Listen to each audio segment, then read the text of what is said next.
For the moment, we are cutting across to breaking news coming in as we are learning and that Republic TV has in fact accessed Zakir Naik's latest statement in which he is trying to dictate terms to the Supreme Court and the probe agencies.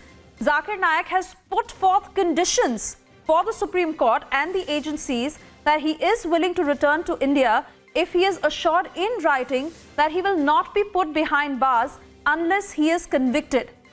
From Malaysia, Zakir Naik, even as he continues to provoke India, he is now laying conditions in front of the top court of the country and the probe agencies as well that he is willing to return to India providing he is assured in writing that he will not be put behind bars unless he is convicted, but he is ready to undergo trial.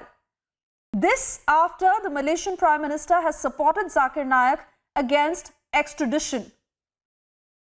That's the breaking news we're getting for our viewers, and our senior news editor Shaman Sen will be joining us shortly as Republic TV has in fact accessed this latest statement by Zakir Naik. In the morning, you would remember how we had broken the news and rather brought to you the statement of the Malaysian Prime Minister, where he had clearly said that Malaysia is well within its rights to decide on whether Zakir Naik should be extradited back to India or not. And after this statement and the kind of backing that he is receiving from Malaysia, Zakir Naik now is dictating terms in front of India.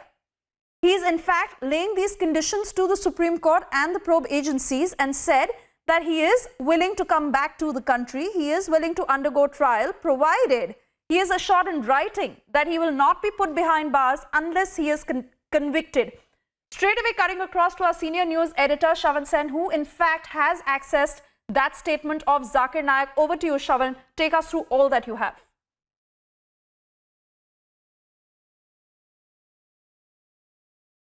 Remember, this is a bizarre statement that has been made by Zakir Naik soon after reports essentially came in that the Enforcement Directorate's prosecution complaint that has been filed, the court would be taking cognizance on 19th of June.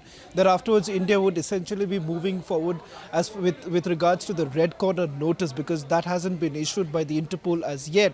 And once the red corner notice is essentially issued, that would essentially mean that Zakir Naik cannot travel and he would be restricted to Malaysia itself, and thereafterwards the extradition process would begin.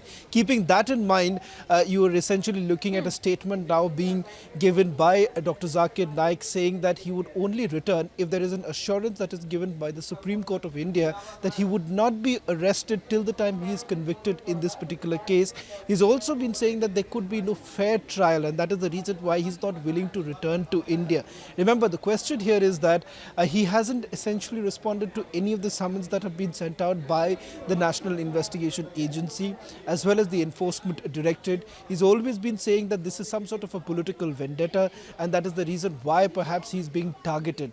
On the other hand, he's also ensured that the political mileage that he's actually getting in Malaysia itself. You've had the Malaysian authorities also quite divided on this entire issue, given the fact that they are also trying to address their own local constituents and also, more importantly, the support that perhaps Zakir Naik enjoys in Malaysia. And that is the reason why they seem to be divided at this point in time. And he's certainly making the most of this situation.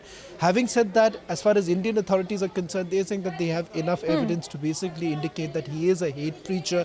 The kind of speeches that he is basically given at this point in time to during the various peace conferences that he's had, and then afterwards also, not just that, also there's a money laundering angle that has essentially emerged, where you're looking at certain companies that were directly or indirectly linked to Zakir Naik and how money was essentially being routed through various companies. So there have been questions that have been raised by the Enforcement Directorate as well as the National Investigation Agency.